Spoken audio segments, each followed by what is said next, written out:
Hello, everybody, and welcome to episode 20 of the Ancient Coin Hour. Today we're going to be covering something we did and had quite a bit of success with last year. We're going to go over coins of the year from submitters from the internet and from our Facebook groups. And we're excited to share some of the best coins we've seen all year and some of the best coins collected. Josh, great to see you as always. You too, Dean. Well, obviously it's been a period of time since we've been on here, and that's because we've had kind of a lot going on. Josh has been lighting up the stage in Chicago and representing the Ancient Coin Hour in the best way he possibly can. And so we'll give him a few minutes to talk about that. We do go from episode 18 to episode 20 here.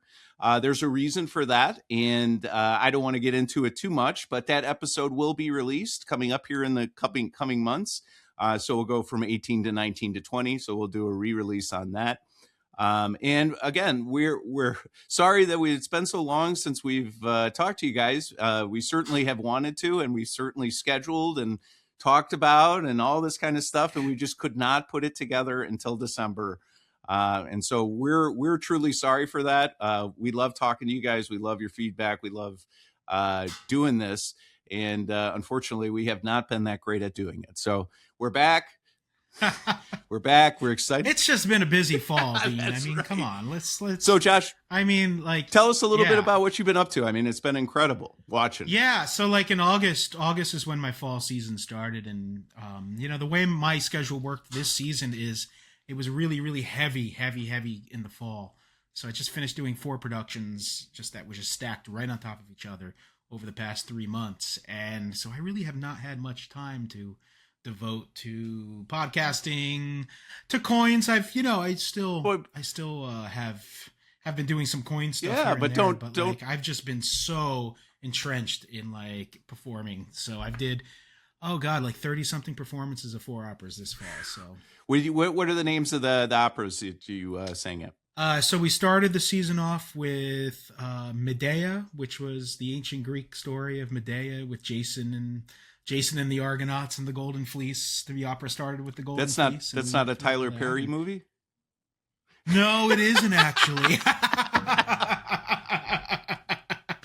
That's a good one. No, it wasn't. But it was a really, really well-received production, and I was really happy that we did it, and happy that it was well-received. And right when that was done, we jumped right into doing a double bill of 2 other operas, which was Cavalleria Rusticana and Pagliacci. And so we did those 2 operas together. And then on top of that, we did a huge concert, a very successful concert of Carmina Burana, which is Karl Orff's magnum opus from the mid 1900s, all using medieval German and medieval Latin texts. Excellent.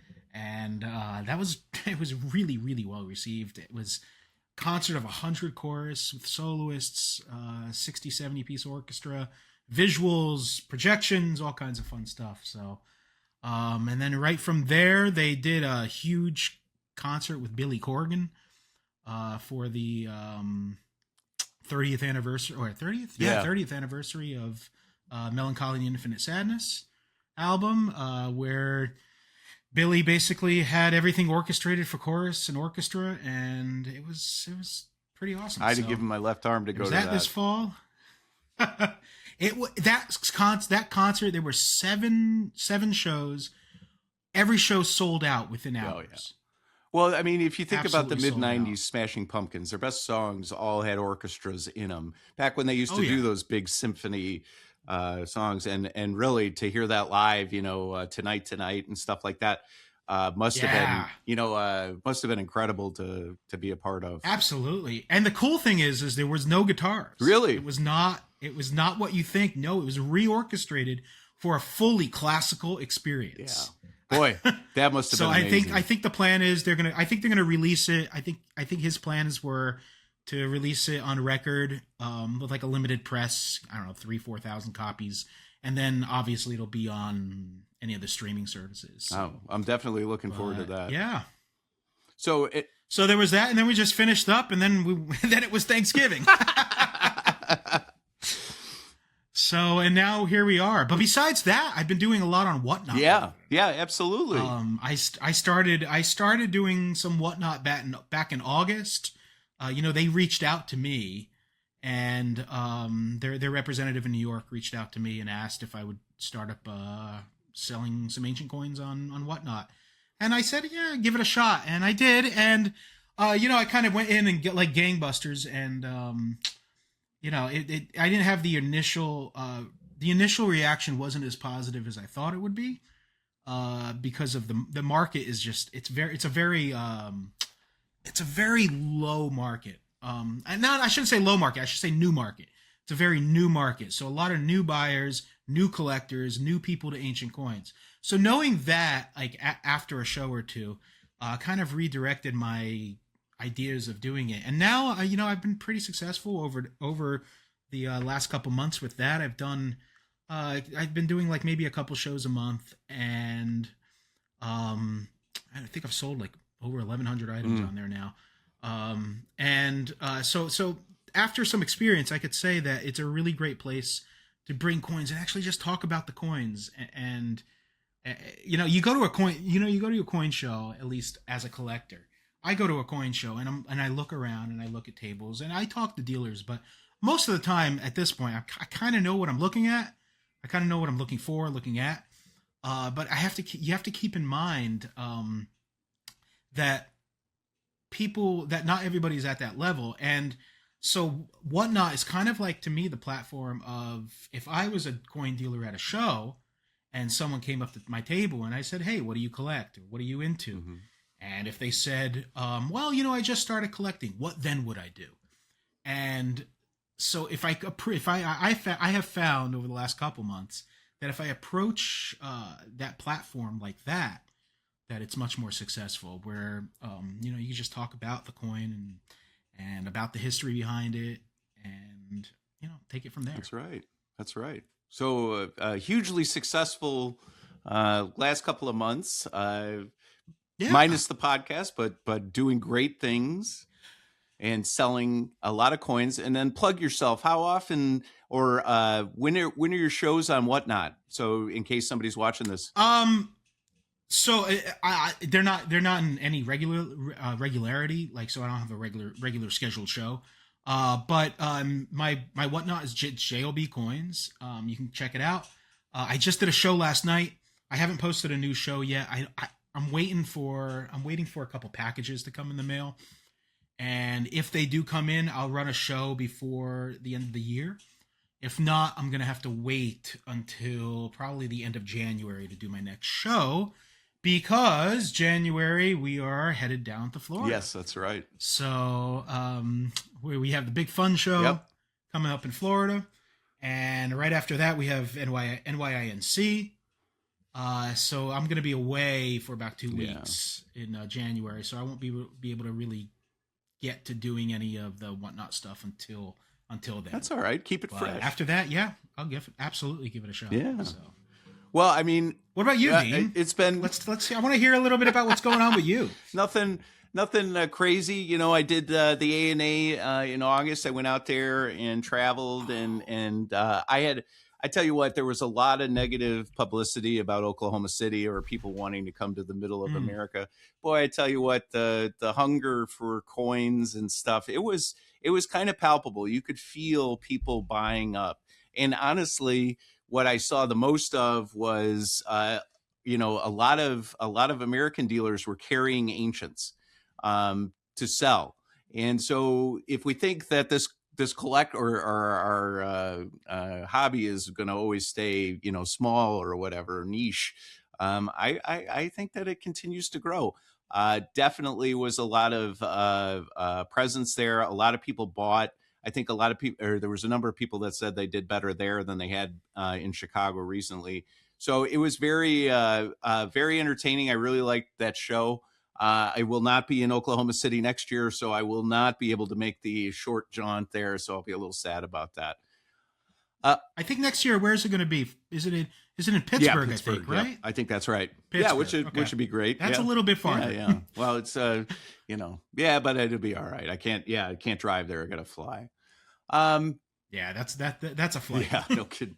Uh, Mostly since then, I've been having some family issues. My mom has been pretty ill, and she's a big part of my life. Somebody who basically raised me. I talk a lot about my dad, and his hobbies, and he raised those. But then my mom, she has a lung condition that's really kind of taken her out of commission, and so I've been spending a lot of time with her. And then kind of like Josh, kind of reprogrammed my ideas behind what I'm doing in my business.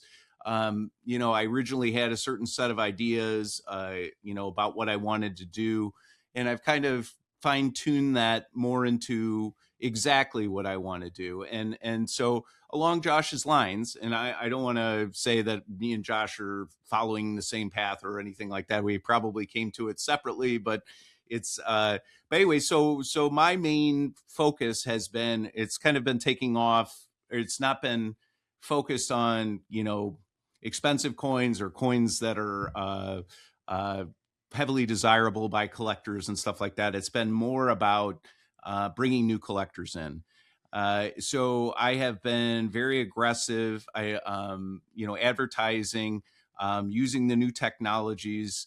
I'm sure this will come up in one of our next podcasts, but I've been using AI, using the technology that's available to try and entice or interest people who would not normally be into coins, to make, take some of the stories that you read about on pages and turn them into something that people can see, which has always been kind of the dream for me anyway, right? I mean, I used to, when I watched Gladiator, I used to fantasize about me being one of the gladiators or being a Roman soldier and all that kind of stuff.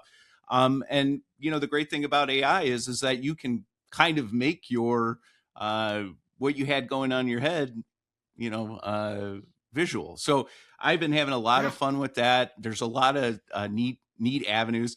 If you haven't explored, I highly recommend it. It's very satisfying.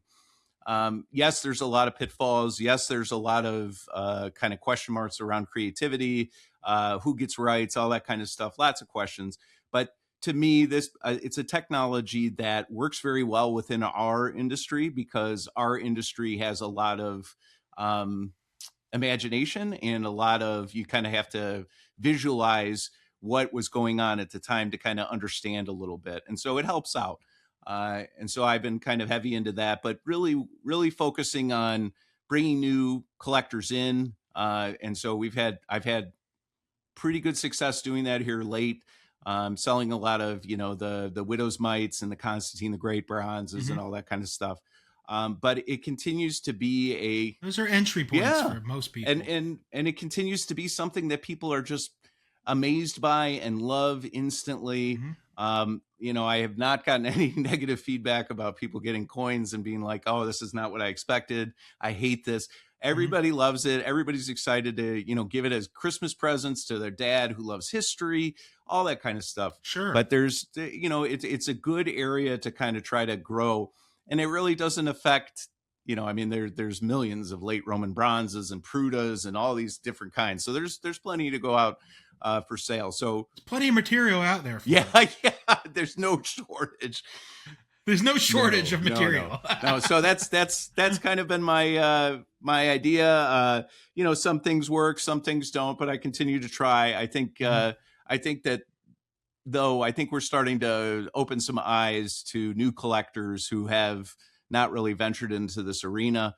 I Well, I tell you, I mean, just to bounce off of you on that real quick, Whatnot sent out what they're trending for 2026, and under the coins and bullion category within that, this email that I received 2 days ago, the number one biggest growing trend for 2026 is ancient coins under that That's category. right.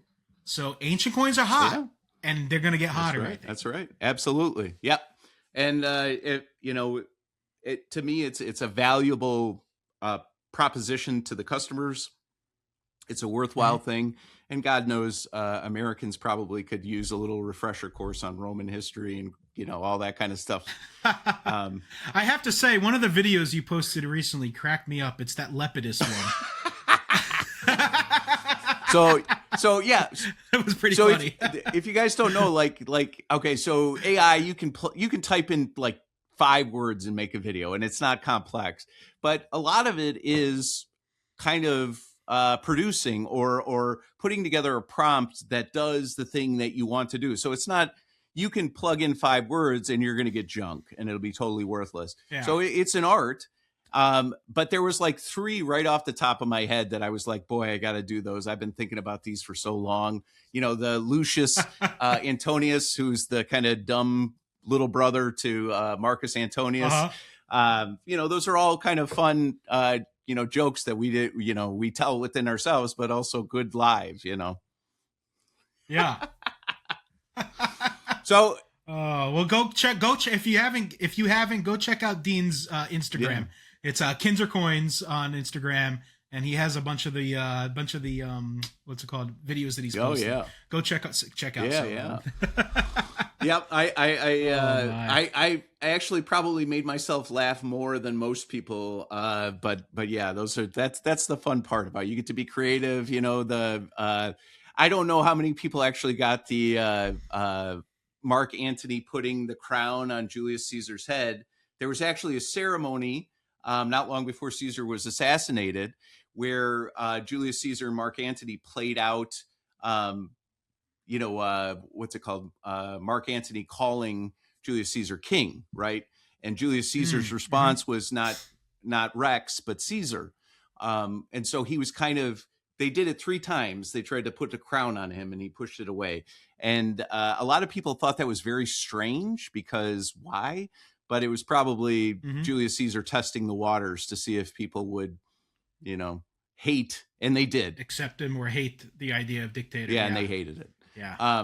But I always thought that was a dictators really they get a bad name usually. Yeah, that's right. But anyway, well, let's not take up anybody or any more time. Let's go straight to these coins. We got a number of them. Oh yeah, lots to talk Let about. Me, pull up the presentation here and. All right, so here we are with the best of 2025 listener submissions. We had to do a little bit of a cut because we had some technical errors that completely messed up our recording, so we have to do this part again. But that's okay. That's right. It's happened before, and we're not the only podcast it's happened to. No, not at all. So why don't you go ahead and kick us off, Josh, with the first entry, the first submission of... Wow, right. That's a great one. So the first submission, we have this really cool denarius. This was submitted by Floyd. And he says, not especially rare, but a nice example of a Tiberius dinar or denarius. I enjoy biblical association, even if there is some debate about the true tribute penny, which there definitely is a little bit of debate about that. Well, but what a pleasant example. Yeah. Oh, really nice. Yeah. I certainly wouldn't mind having that in my collection. Nice toning on it. And yeah, definitely a coin that has a little bit of debate about, its importance in history or where it actually stands in that. I think really the thing that I think has kind of made that debate is just the number of that type that has actually been found in Judea versus, maybe the Caius and Lucius Augustus one, which they minted like billions of. So definitely up for debate, but it could easily be. Obviously, the timing is right, and definitely a beautiful example of a great and important coin. Absolutely. Next up, we have a submission by Mike.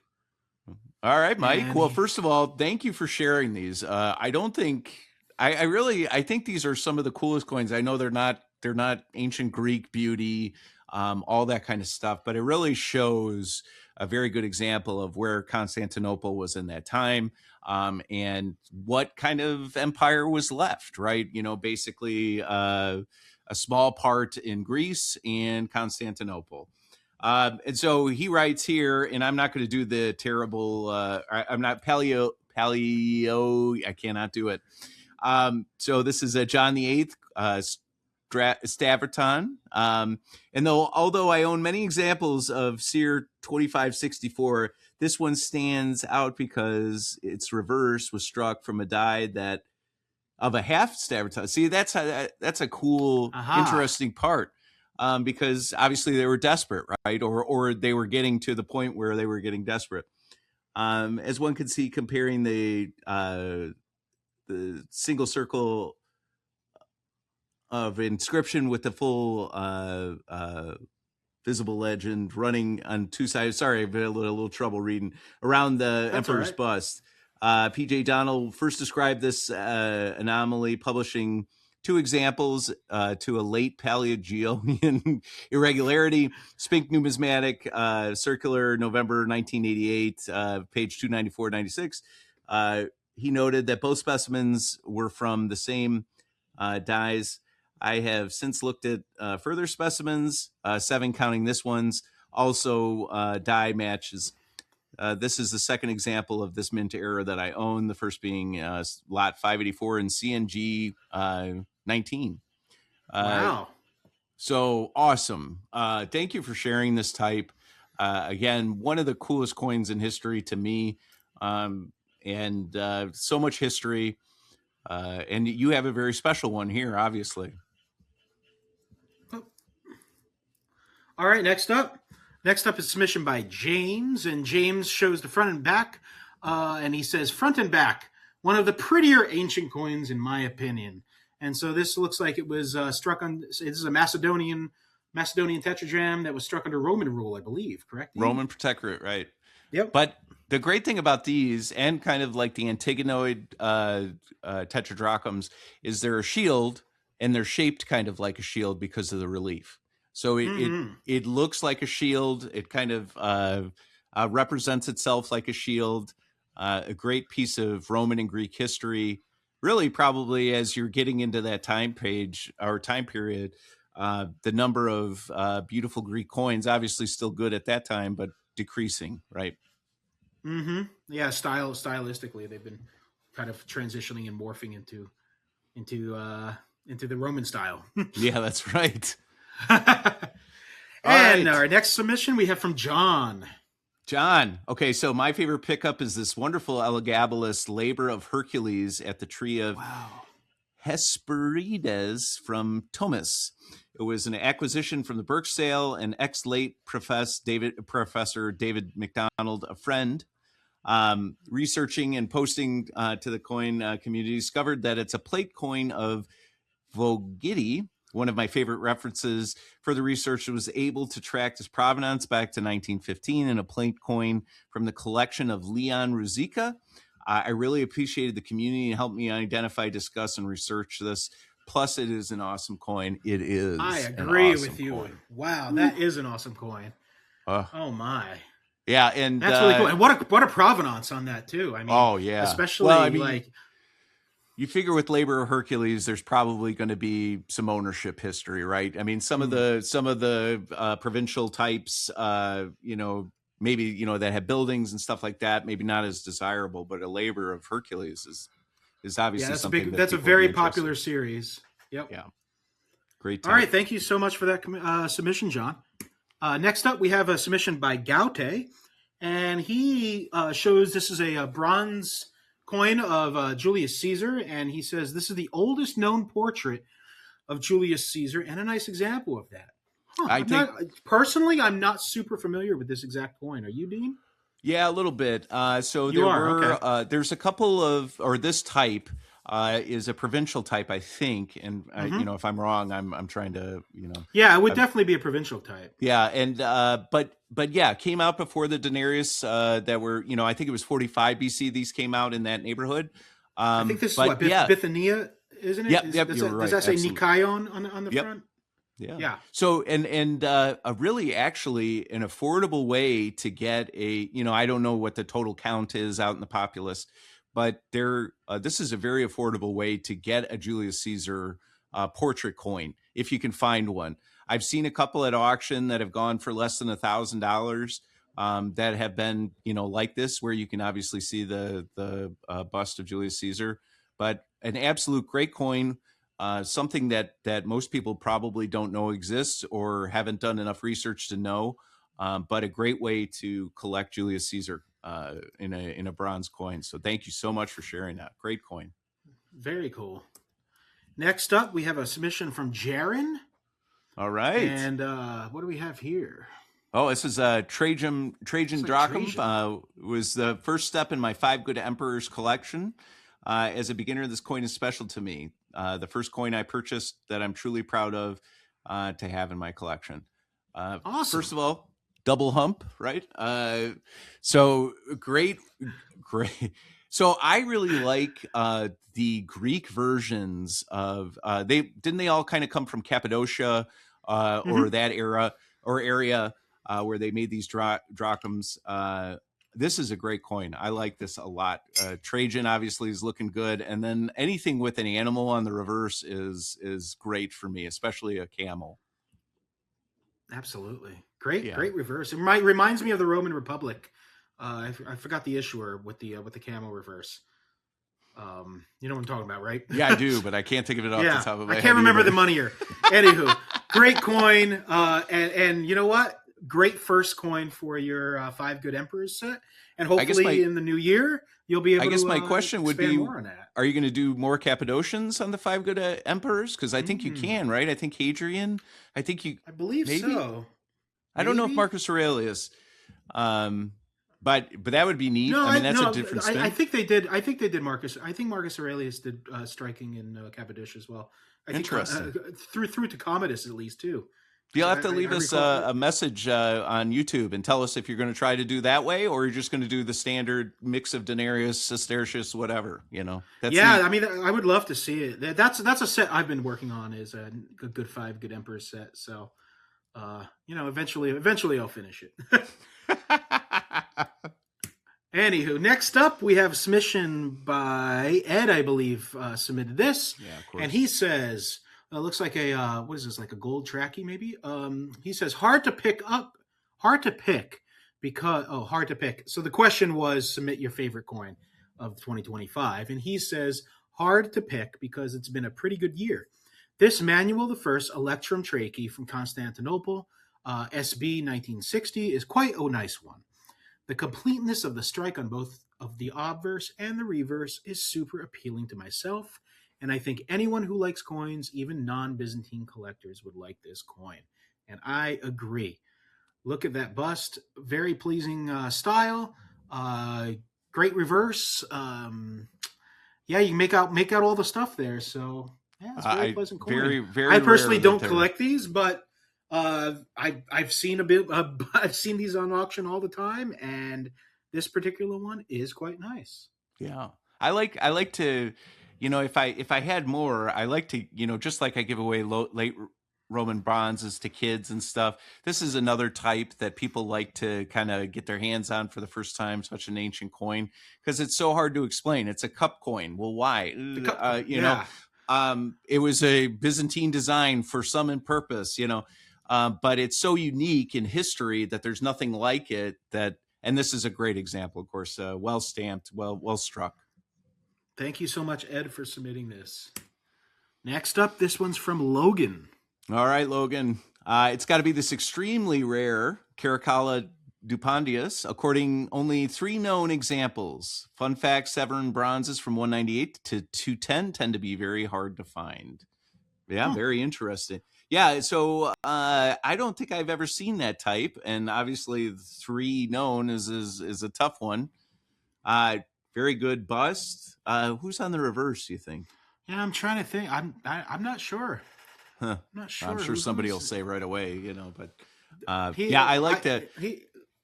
We didn't get the full attribution, so yeah, this is all was sent. But it's a great coin. Thank you for the submission. All right, next up, I believe this one's from Mark. All right, Mark says, the challenge is rather like having to choose your favorite child. But I'm opting for my Tetradran from Kaimi. I've long been attracted to these large flans. I know you are too, Dean. Artistically rendered beauties, and this example epitomizes that. Struck Absolutely. probably around 151 to 145 BC, the head is thought to be of Kyme, the mythical Amazon founder of the city. The reverse depicts a prancing horse and a cantharos vessel below.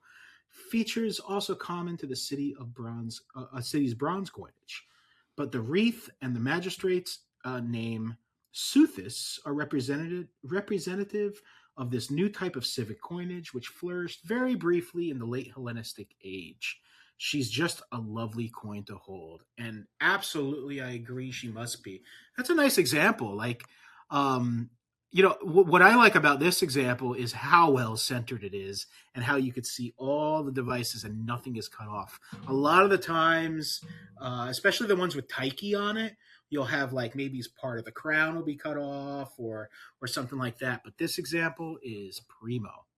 I the first thing I always think of is Wonder Woman when I think of these coins, because she's an Amazon, right? Oh yeah. Um, and for people who don't collect this type, or the Stephanophoric types, the oak wreath, circular back, if you see one of these and around the bust, there's no kind of beveling, odds are I don't think that's a real one. Beveling usually is very common on these, and so you'll see varying degrees of beveling around the circular edge. If you see one that's really nice and doesn't have a bevel, maybe we should take a second look at it. But that's a good way to. It's an interesting feature of these coins, but also very telling of what it is.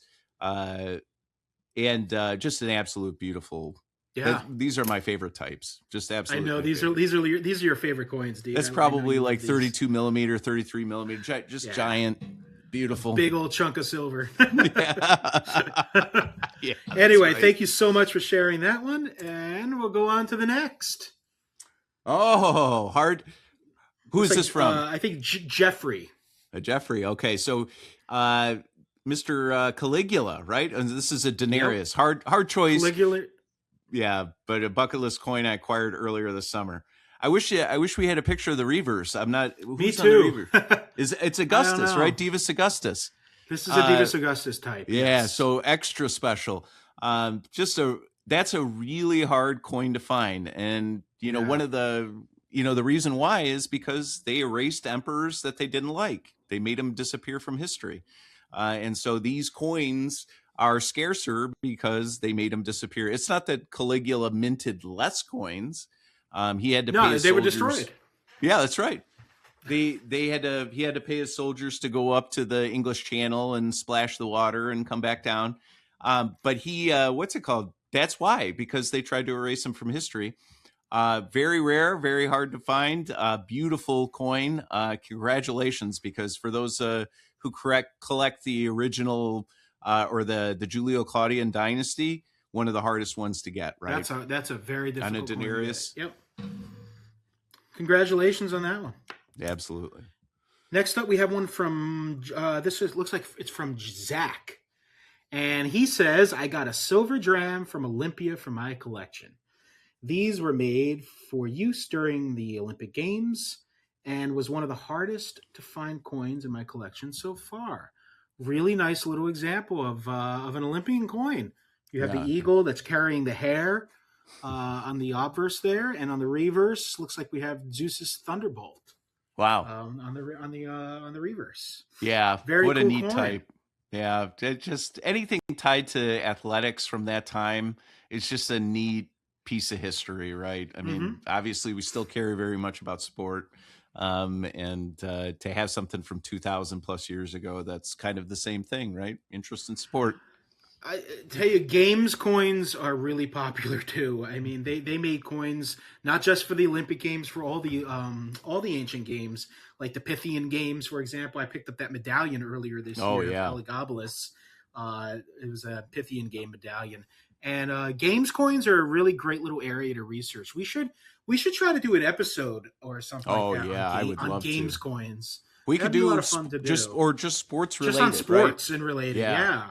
I mean, we did do an episode on the wrestler coins. Yep. But you have those. You have prize coins. You have medallions. You have Olympic coins. So we should think about doing that. Maybe an Yeah, episode. I agree with you. That's a but, good one. But Zach, thank you so much for sharing this coin. Congratulations.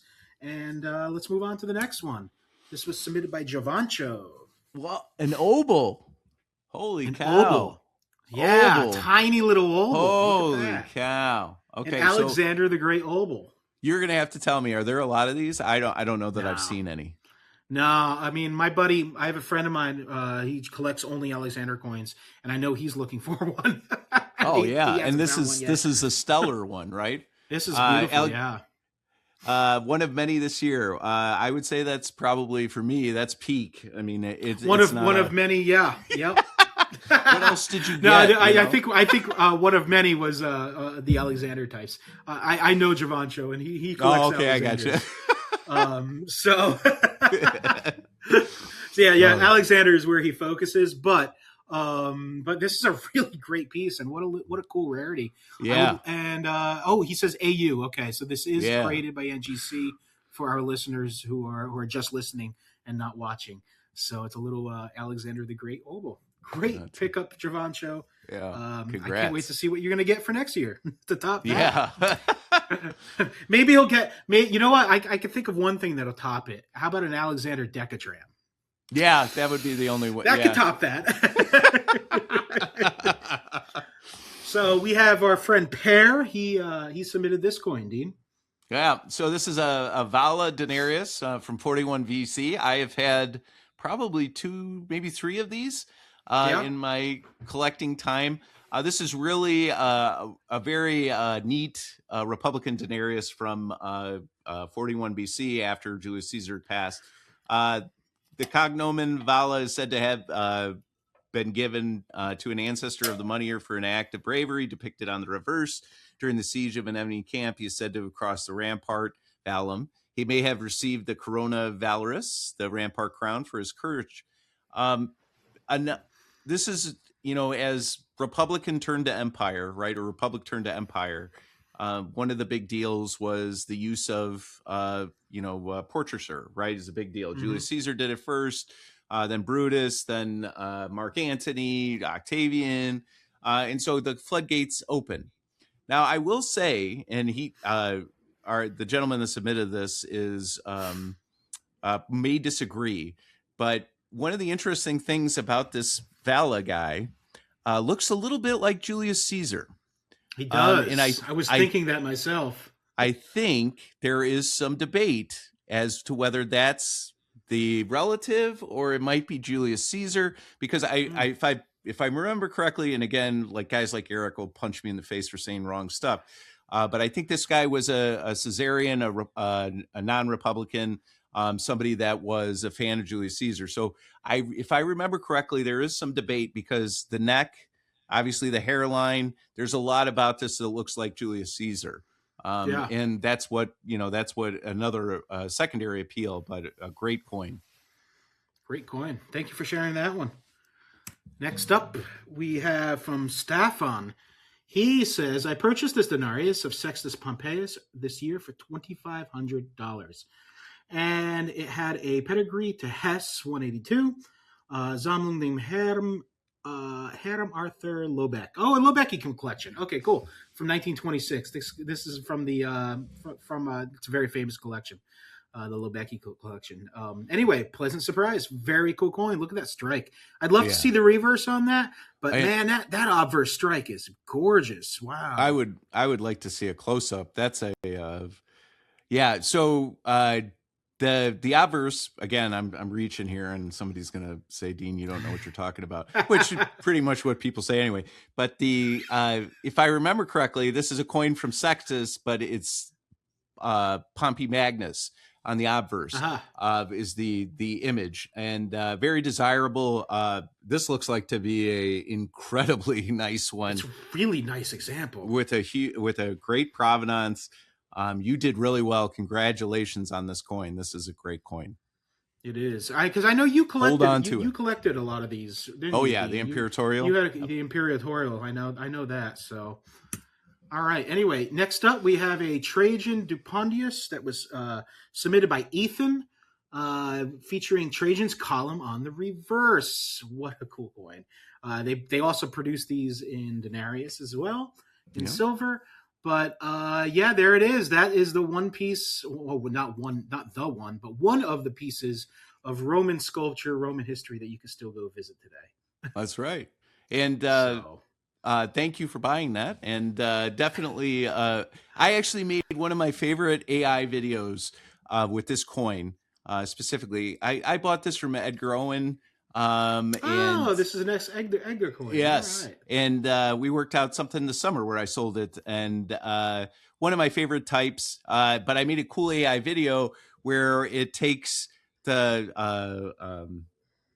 column and kind of translates it over time. So you see different people in different clothing because it's been around since Trajan, and it's still around. And it's just a really neat piece of architecture and a piece of history that still exists, that you can have on the reverse of your coin. Just really neat. And speaking of architecture on coins, our next coin is submitted by our friend Robert. Robert says it's been a rough year for me at auction, but he's managed to get a few private sale pieces. This is a large bronze of Severus Alexander, featuring the building of Amasia as one of my favorites.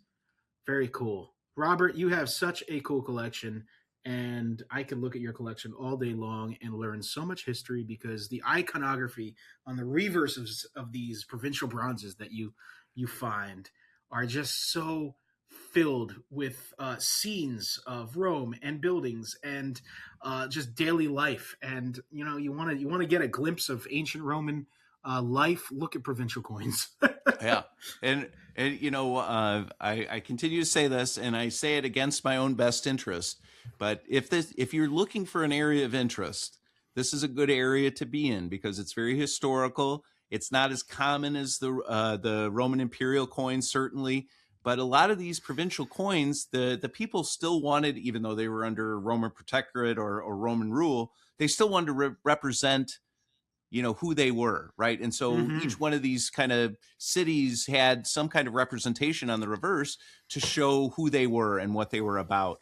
And so these are, thank you, Robert, for sharing this. It's great awesome. coin. Yeah. Next up from Chip, he says, I got myself a Brutus Libertas denarius to keep next to Caesar. Quite common, but historically very significant. It's also quite special as it has two spelling mistakes, one on the obverse and one on the reverse. Yeah. Oh my. It would be like if I was writing it. I mean, I mean, imagine going through all this work to make a die and all of a sudden you made a mistake in the spelling. Do you keep it or get rid of it? I mean, that's right. So this was minted in, I think, 54 BC, when he was a moneyer or had that title. And really neat. The reason that Scythian gold coin, the gold stater that's out and about, there's a number of them, is tied to Brutus is because the reverse of this coin matches, except there's three lictors, matches that coin. So there's a lot of belief that Brutus minted that one in Scythia as well. This is an important historical coin, one, Brutus, but two, really, I think Brutus had returned from Gaul, I think, or had been fighting in Gaul. Again, I don't want to say for certain, but this is a very important coin and a very interesting history behind it. And thank you for sharing. Very cool coin. Thank you for sharing that, Chip. No, sorry, that was not Chip. That was David. This is Chip. Chip is showing this beautiful owl, Athenian type, one of the earlier types. Let's see. Athens old style owl tetradrachm. I love the nearly full crested helmet on Athena, and the owl always give a dramatic look to these coins. Very cool. I mean, how many of these were minted where there's no, no crest, no zero? It's just very random, but it's very hard to find ones with a lot of crest on them. And this is almost a full one. So yeah, congratulations. Great example. Next up, we have from Aaron, and Aaron says, "Well, I'm still waiting for my Seleucid tetradrachm from my girlfriend for Christmas Day, and I will post a photo of that later when I can. So Aaron, we're waiting. I Where's can't the wait to Salukin? see your Salukin Tetradram. I know as soon as you get that, you're going to post it, and we're all going to share it and share the joy that I know That's you're going to right. have with that. So congratulations on that coin. Next up, we have from Bobby. Wow, Bobby, that's Domitian. I honestly tend to gravitate towards Greek silver. However, this high quality Sestertius of Domitian really has been the coin that's caught my attention this year, with good reason. Uh, I gotta With good say, reason, okay, absolutely. I gotta say this may be controversial, but I think that Roman Sestertius coins to me are as nice as Greeks. But obviously the difference in bronze and silver, and a lot of these have been manipulated. But Yeah. to have a fantastic Sestertius like this of Domitian, Marcus Aurelius, any of those guys, the artistry is beautiful. Exactly who it is. I would buy all of the Sestertius I could, if I had some kind of way to prove that I didn't get tooled ones. But just they're so cool and they're so big. Great coin. The amount of Absolutely. surface area that they provide really gives the sellers an opportunity to express themselves artistically much greater even than on a small design piece. And the reverse of some of these sisters. Oh yeah, I'd be interested to see what was on the back of this one. It's a great coin. Yes, but anyway, congratulations on that one, Bobby. And next up, we have an amazing. I love this coin. Wow. When I saw it. This amazing submission by, I think, John submitted this, and he goes, "You guys rock." My coin of the year is a very rare Tetrajam issued by Agathocles of Bactria, commemorating his predecessor Diodotos. This coin is part of a longer series of commemorative tetradrams issued by Agathocles and Antimachos I that are speculated to be essentially propaganda pieces designed to help legitimize Agathocles' claim to the throne by associating him with prior Bactrian kings. Boy, that happened a lot, huh? I mean, that's Alexander the Great, right? Pretty much every coin of after he passed pretty much away. Every coin. But look at that reverse. Look at look at not just the embodiment of the person there, but look at that shield. Look at the face on the shield and the thunderbolt and that eagle down on the left with the wreath. Wow, what a coin! And then, is that a BBL? Is that what the kids would call it? Looks like you've been doing some squats. That's right. That's a good one, Dean. And I mean, and look at that obverse. I mean, that's complete. Very complete. Quite a coin. Anytime Congratulations on that one.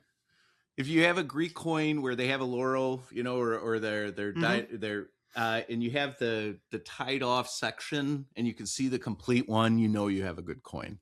Right. Wow, this is definitely a congrats coin. Yeah, absolutely. This is something definitely that I hope you'll keep and enjoy for a very long time. Next up, we have submission from Peter. All right, so a very special astronomical coin, Antiochus VIII or Antiochus tetradrachm, averse the king's head right, reverse Jupiter with lunar headdress, holding a star in his hand.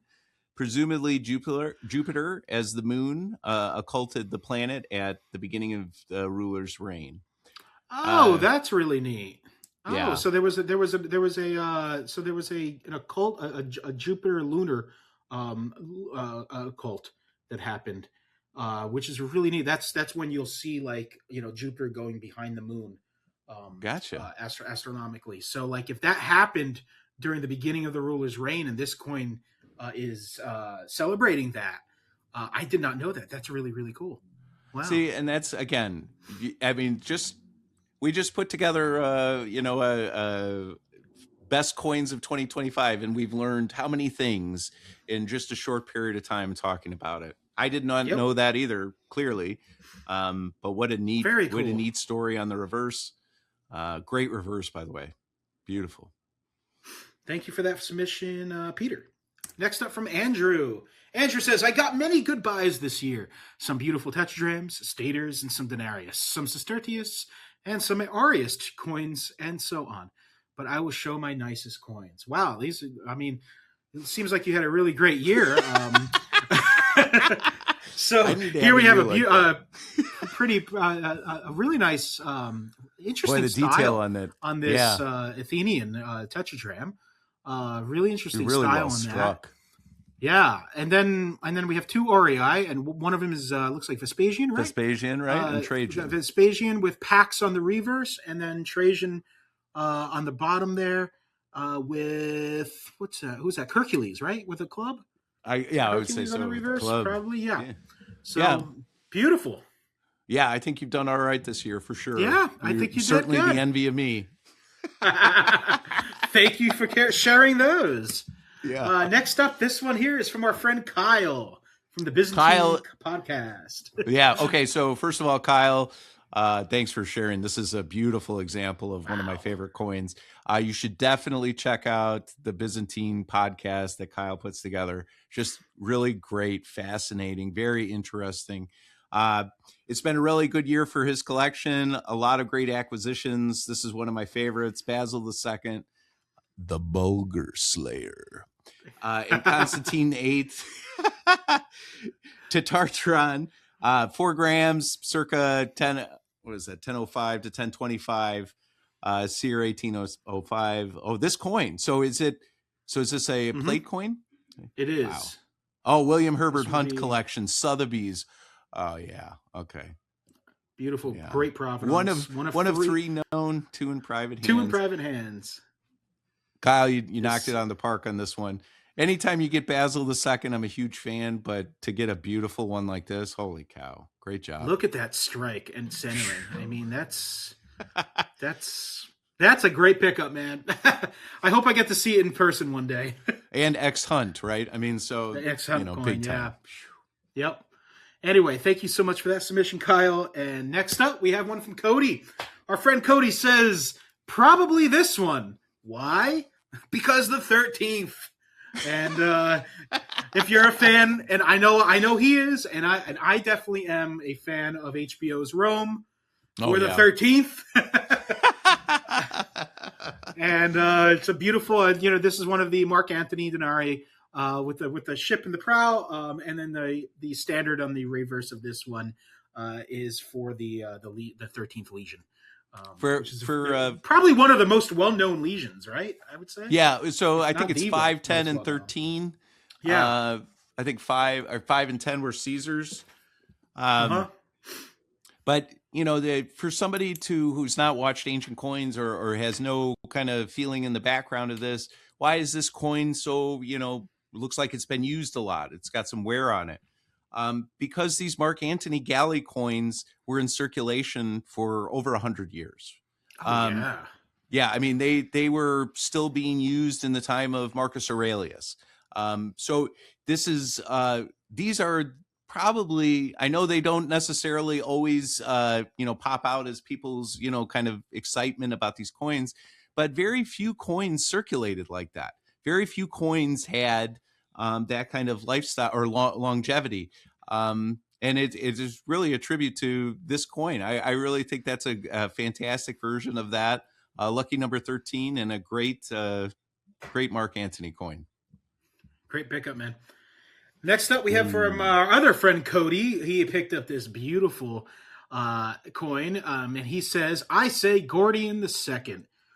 He ruled for only 22 days and was defaced to look like a double denarius with the mark of the crown on top of the wreath. Interesting. Huh. Well, so yeah, Gordian II obviously wasn't around very long. Neither was his dad. I mean, once they got the emperorship. Days. Yeah. So when people try to collect all the emperors, there's a few ones that are just really hard to get. Gordian I, Gordian II. These are hard ones to get.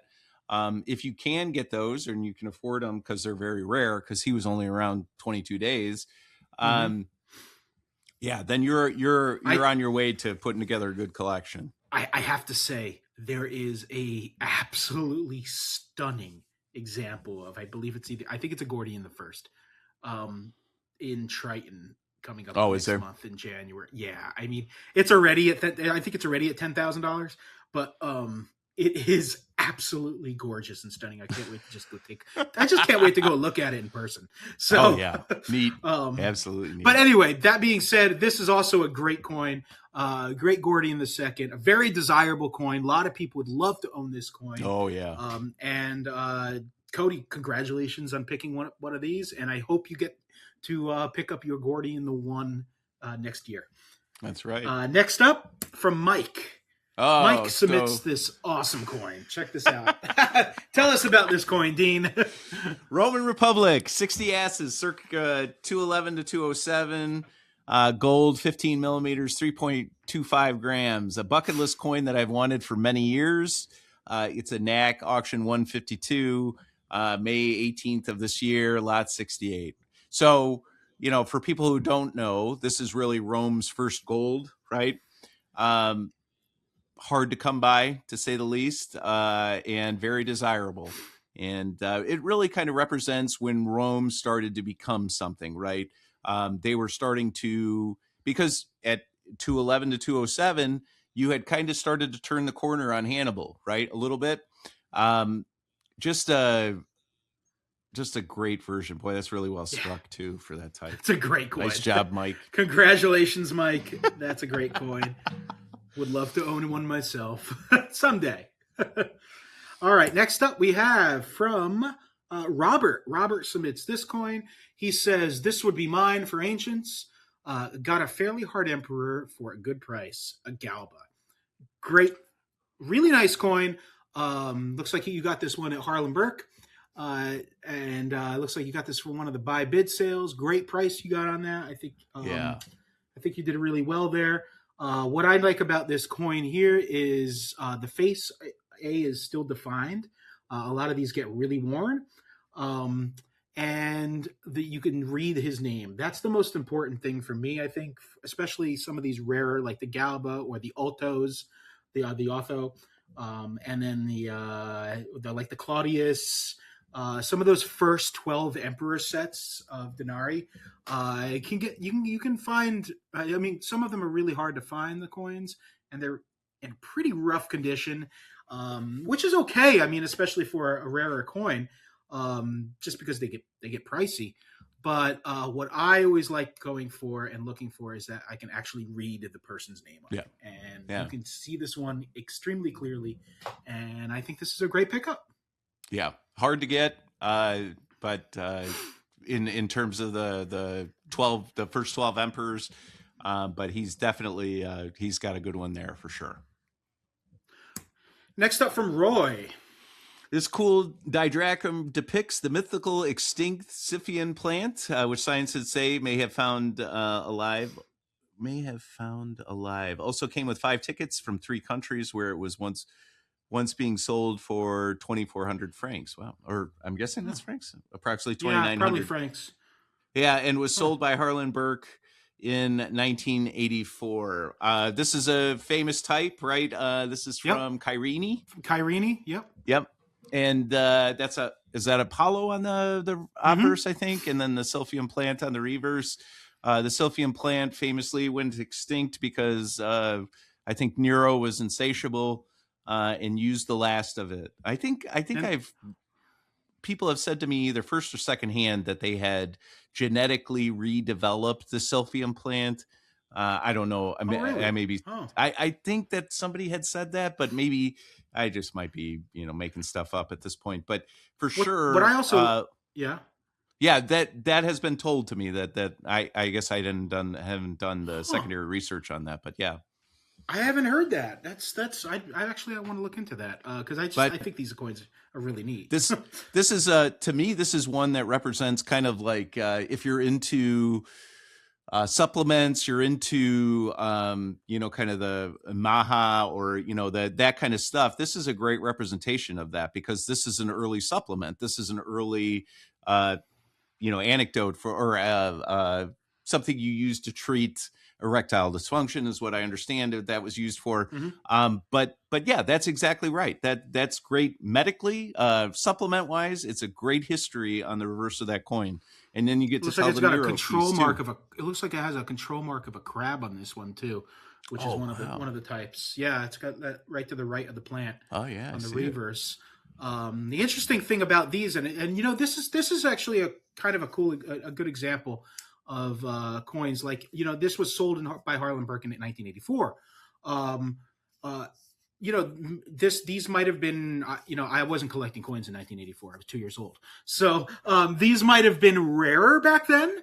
But I do have to say that there was a horde of these that were released, like, I don't know, maybe 4 years ago, 5 years ago. I know C&G had most of them, and Heritage had a whole bunch of them, and so they were dispersed.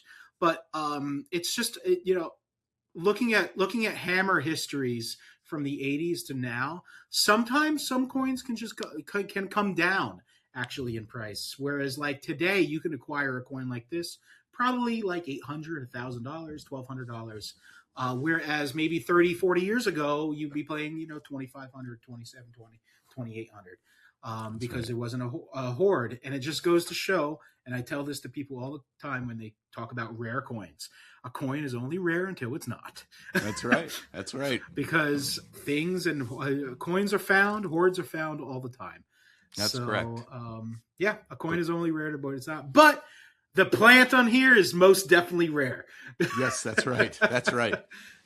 So congratulations on that coin, and let's go on to the next one. This was submitted by our friend Steven.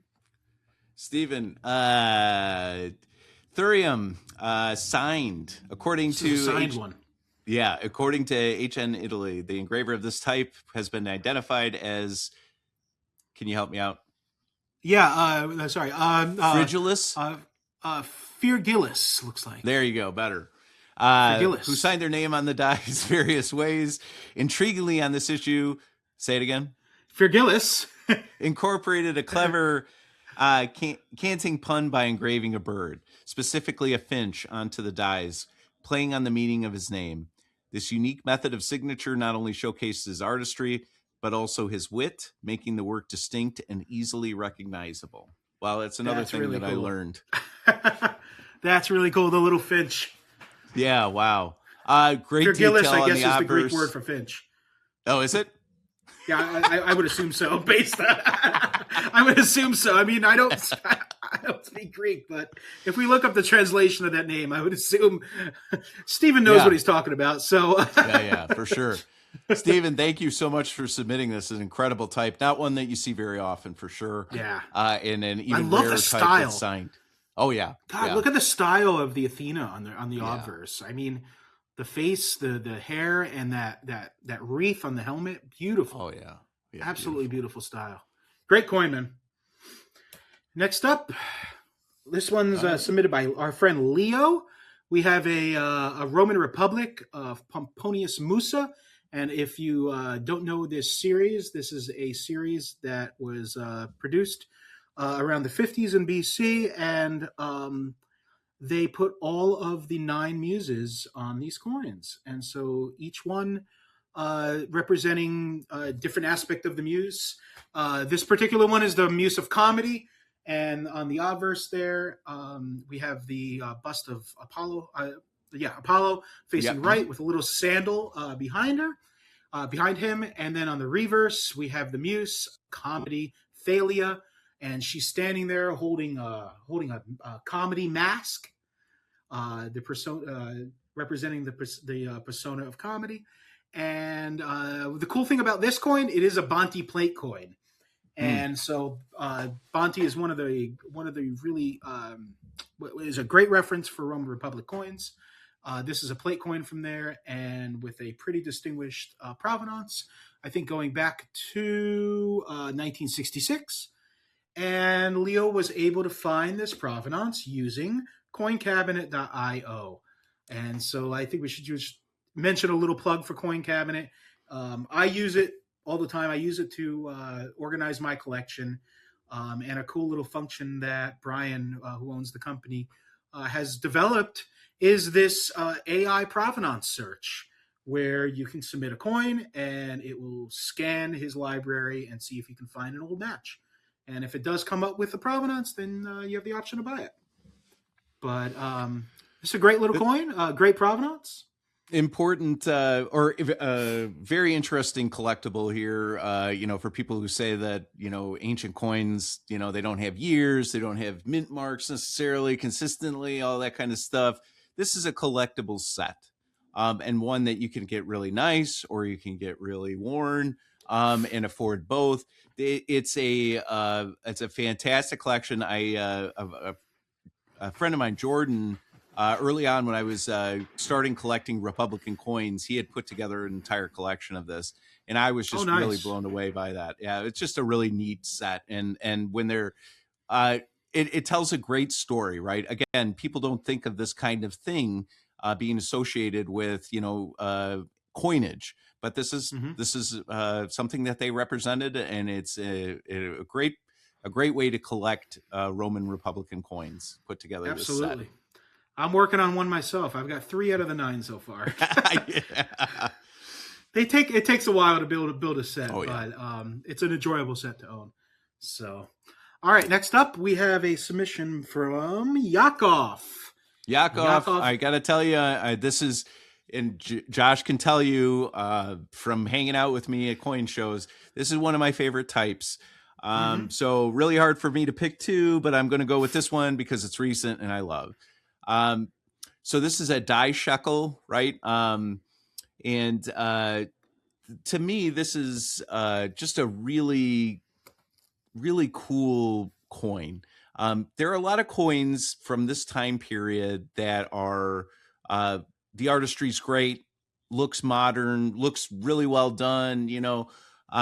These coins to me feel ancient. They look ancient, right? The shapes, the chariot, stuff like that. The people, the galley. This looks like an ancient coin. It looks like ancient art to me. They're big, they're beefy, very satisfying, and he's really got on the galley side. Not too often do you get like the complete galley, kind of centered there, and then the waves underneath. A lot of these were struck like half good, so one side was good and the other side is pretty unreadable or not very, very pretty to look at. You got a good double-sided coin here with good representation, and really having the whole chariot with I'm assuming that's a servant behind. That's pretty complete for this type. Yeah. Great pickup, Yakov. All right, next up, we have a submission from James. And James says, this Marcus Aurelius Astertius is not only my favorite emperor, but it's also his favorite color. And we have a beautiful, beautiful Astertius with this like kind of apple green toning to it. And I love the toning. I actually have a little Ptolemaic coin that's similar type of toning. But what a great strike. He's also one of my favorite emperors. Probably my favorite emperor would be Marcus Aurelius. So don't see too many bronze coins in AU from NGC. So that says a lot about, the condition. They're very rarely, above XF. And a lot of times you're very happy to get an XF on that. And on this one here, it looks like you have a really fantastic, the picture's a little blurry, but even through the blurriness, it looks like it's a really great strike on the Mars portrait on the reverse as well. Yeah, so great pickup. Hold on to that one, James. Next up, this comes from Dan, and Dan is showing 2 Ptolemaic diadrams. One of these are familiar. Thank you for buying it, Dan. One of them came from my collection. But we have 2, one from Rennial year 105 and one from 110. And you were able to pick up 2 of these this year. This is a denomination that really doesn't come up all too often. I've owned 3 of them, I think. Is there a reason? Because you're the Ptolemy guy. Yeah, so these are really cool. So these were struck under Ptolemy the Sixth, and actually these were struck supposedly in Cyprus, and they were actually used to help and assist the Maccabeans in the revolt against the Seleucids. Something I had recently been reading about that. I don't know, maybe 2-3 months ago. What? But yeah, these were supposedly struck, especially being a smaller coin, a diagram. It's not something. It's not a popular denomination in within the other Ptolemies or around the world of the Ptolemaic Empire at the time. It was really kind of isolated toward the Levant region, and yeah, so these were supposedly struck to assist the Maccabees. What a In the incredible revolt. piece of history. Yeah, Yep. I honestly, I know that they're unique in that time frame, but I did not know that's what they were for. But that's pretty awesome. They're What a pretty great cool. piece of history. Thanks for sharing those, Dan. This is coming from Jason. All right. Well, this is one that I like a lot here. This is one of my favorite Roman Republican coin types from 101 BC, featuring Marius riding in triumph. And it's always so Wow. interesting because Marius didn't do like Sulla, or didn't have it wasn't afforded the opportunity to do like Sulla and put himself on a triumphal coin or anything like that. There's the Marsic Confederation coins. There's and this example. And so you have to kind of dig a little bit to get close to Marius on ancient coins. He picked up the specimen from Jesus Vico, auction 174 in June. Let's see here. Wow, Alba Longa collection. That's great. Dates back to 2018. The Alba Longa collection was that of Jose Fernandez Molina. Most of the collection was published in FFC. Oh gosh, Catalongo. Oh man. Yeah, it's yeah, no, what it is, it's a Spanish Republican reference book. Yeah, I'm That's sorry. in Spanish. No, that's fine. This is It's also published in Moretti though. yeah, that's right. And a super awesome coin, really really nice detail on the obverse and the reverse. And really neat that it's Marius riding back on a triumphal quadriga. Pretty neat. Mm-hmm. And the one thing that makes this particular coin special is it's the only known specimen with the Wow. reverse legend C Funden / I paired with the obverse, that F control mark on the obverse. Wow. The only known specimen of that. Hold on to that one. Very cool coin. Next up, this is from Tyler. And Tyler says, my newest acquisition of an Alexander Tet, while not the rarest, it definitely is my favorite in my collection at the moment. What a cool little design. I love the nose on this guy. Yeah. The style is, the style on this almost reminds me of a Celtic design. Yeah, that's right. Yeah, I would say. know? And yeah, I would say that his he definitely Alexander was a fighter, prize fighter for a little bit of time. Got his nose broken in a little bit, but yeah, I mean, love this the is a really centering. nice posthumous example. I mean, Yeah. what's that? Yeah. Lysimachoi? Does that say Lysimachoi in the back? Is this stuck under Lysimachus? I can't make that out. What does that say? It might be Lysimachus. This actually might be an issue struck under Lysimachus. Huh. Anywho, congratulations on that, Tyler. And we'll go on to the next coin. And this was submitted by Michael. And Michael, all he says is, sorry, I can't just pick one. Ha, ha, ha, ha, ha. Michael, I know, is a very new collector to ancient coins this year. And looks like he has got a Ptolemaic tetratram. Is that Ptolemy 1 or Ptolemy 2? It's probably 2. That's probably Ptolemy II. Is that Tyche? Looks like that's Tyche with a palm tree reverse. It's probably some Levant, maybe Syria, Phoenician or Syria. Yeah. Then we have another Ptolemaic. That's a let's see. I'm looking at the date. That's Cleopatra the 7th. Looks like probably. I can't make it out, but I think it's a Cleo the 7th. It's either Ptolemy the 12th or Cleo the 7th. I think it's Cleo the 7. And then we have a what is this? Lydia? Historia old. I've had them in the past, and I can't remember what the name of it is. Anyway, congratulations on the coins, and welcome to the hobby. And I hope you enjoy ancient coins in the future as well. Anyway, so we have this beautiful Electrum coin from Mysia, specifically Kazikos, circa 550 to 450. It's an Electrum stater. You have a toonie fish with a harpy behind it. The harpy's really cool. Yeah. I mean, I've never owned a coin with a harpy, but if I was going to own one, that would probably be it. Yeah, And the no second kidding. one is a beautiful silver Alexander tetradrachm from Aratus. He says it's a masterful Hellenistic engraving in high relief. Lion's headdress with stylistic Zeus in three-quarter view. That is a stunning reverse on that. Look at that Zeus, Dean. Yeah, he's been hitting that ab machine real hard. Yeah, yes. What the thing about these toned coins, the dark toning really makes them feel like more like art, right? It really brings out, Sure. highlights, the high spots, the cheeks, in the hair, but also kind of, darkens the area so it's like a shadow. Just Yeah, the both are contrast is beautiful.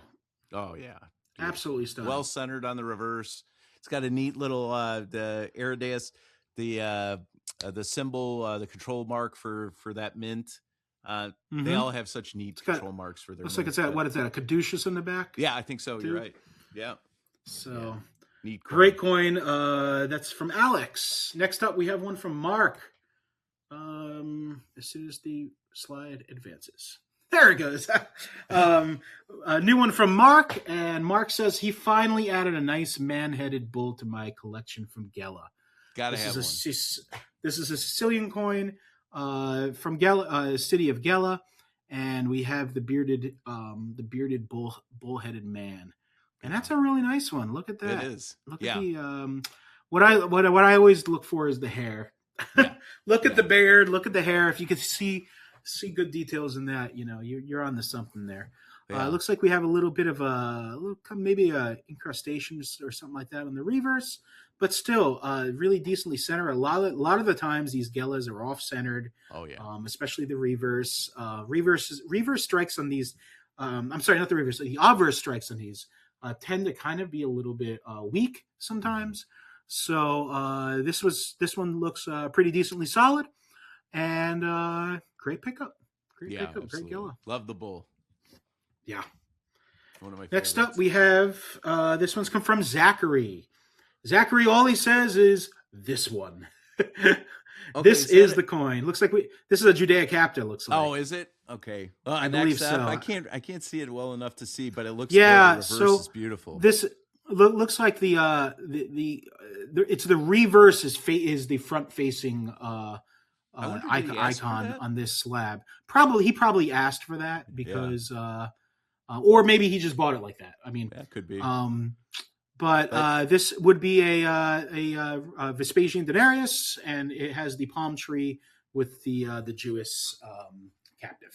Yeah, but important piece of history. Very desirable for collectors. Obviously, a lot of things transpired to put that coin into circulation, and so an incredible piece of history. You have a very nice one. The reverse is very nice, and really something to be proud of. So yeah, very good, very good coin, very good pickup. And so we're coming down to the last couple here. This one here is my submission for this year. This year I picked up several coins, and it was really kind of hard to pick one, but I think I picked this one because of the provenance on it. It comes from Wilhelm Frohner, who was a curator at the Louvre in the 1850s. And this coin really got me on a rabbit hole of researching this provenance and this original owner, William Frohner. So what I ended up doing is actually I wrote an article about Frohner, and it's published on academia.edu.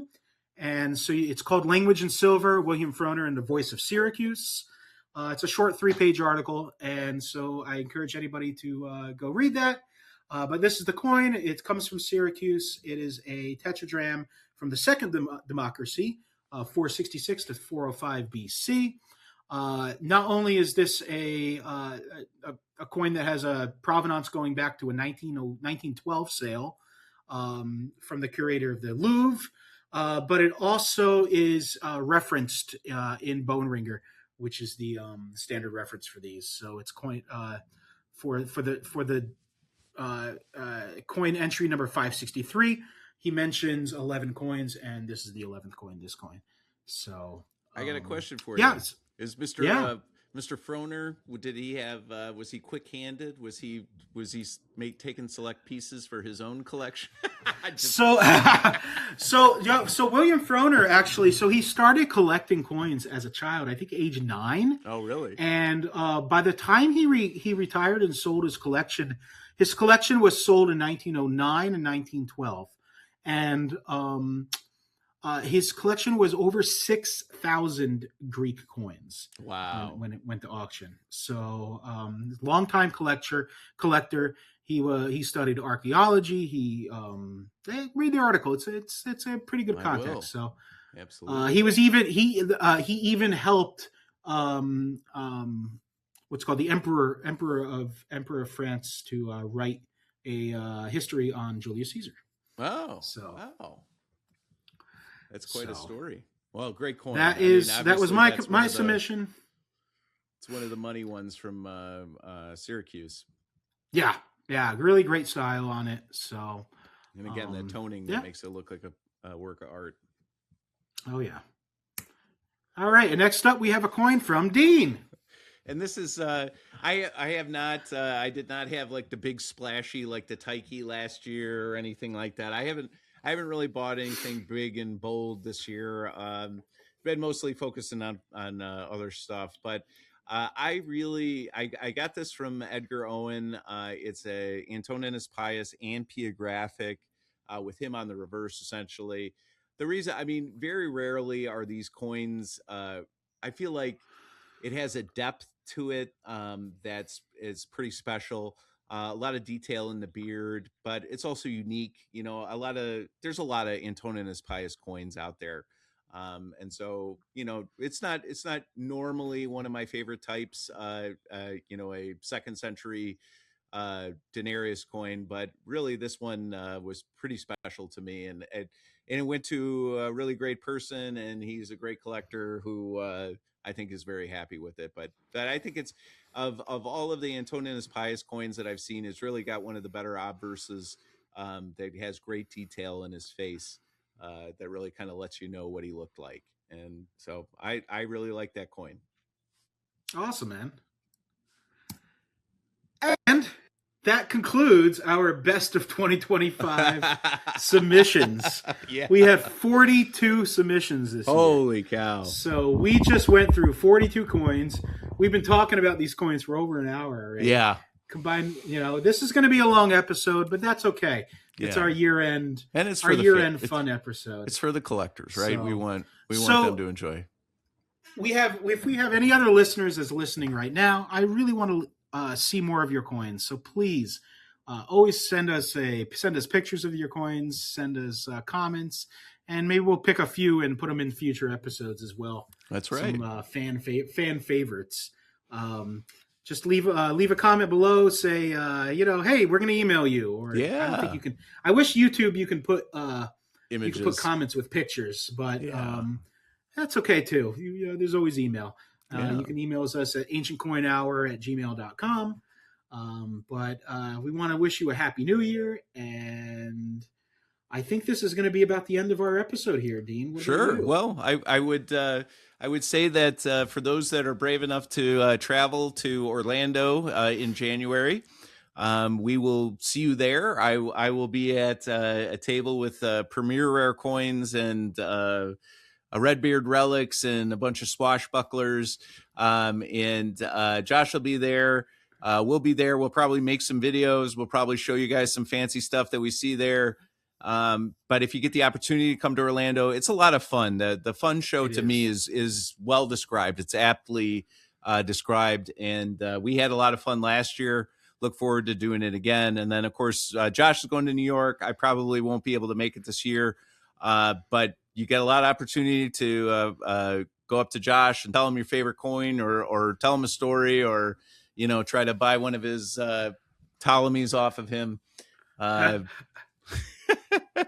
yeah, we'll be out and about. And for those of you guys that were, kind of a little disappointed that we didn't crank out the episodes at the end of the year, we will do better next year. We promise. We will try our best to But do at least one a month. That's kind of our goal. Yeah, we're at 20 in 2 years, so really we've only, it's not so bad. It's not so bad. No, not so bad. So anyway, all right. Josh, you got any words of wisdom? Let's see. Words of wisdom. Next year, we're going into 2026. Go visit a coin show. Yeah. Go. We can shop online a lot.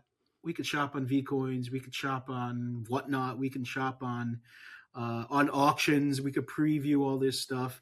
But what makes a community of ancient coin collectors a community is real life in-person interactions.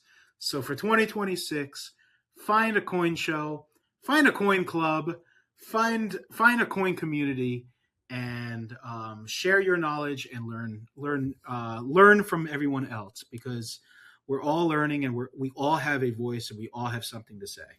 Excellent. So. Yeah, that's perfect, right? I mean, the great thing about this hobby is that it's kind of niche. So we all kind of know each other or get to know each other. So we're all very comfortable with each other. We're very welcoming. We want new collectors to be interested. We want people to get involved. We want people to learn history.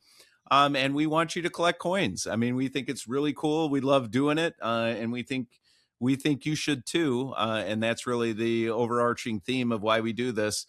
And definitely, to me, if you can invest the time. I live in the middle of nowhere, in the middle of the country in Springfield, Missouri. There's a show here every year, and I set up a table, and I meet and greet. There's shows in Camdenton, Missouri. There's shows in St. Charles, Missouri. There's a lot of shows in Missouri, and I live in Missouri, right? So if you live in Illinois, you live in New York, you live in some of these bigger states, there's a lot more opportunity. But what I'm saying is that even in small states, there's coin communities, right? There's ancient coin communities. There's people that know stuff, people that can introduce you to things you hadn't seen before. So yeah, to follow up on Josh's point, come meet us. Come to a show. Come say hi. Get to know the community. We'd love to meet you and love to encourage you to collect. Well, with that being said, Josh, until episode 21 or until Orlando, we'll see you soon. Dean, it was a pleasure. Happy New Year to you too. Happy holidays to everybody, and we'll catch you in the new year. All right. Thank you so much.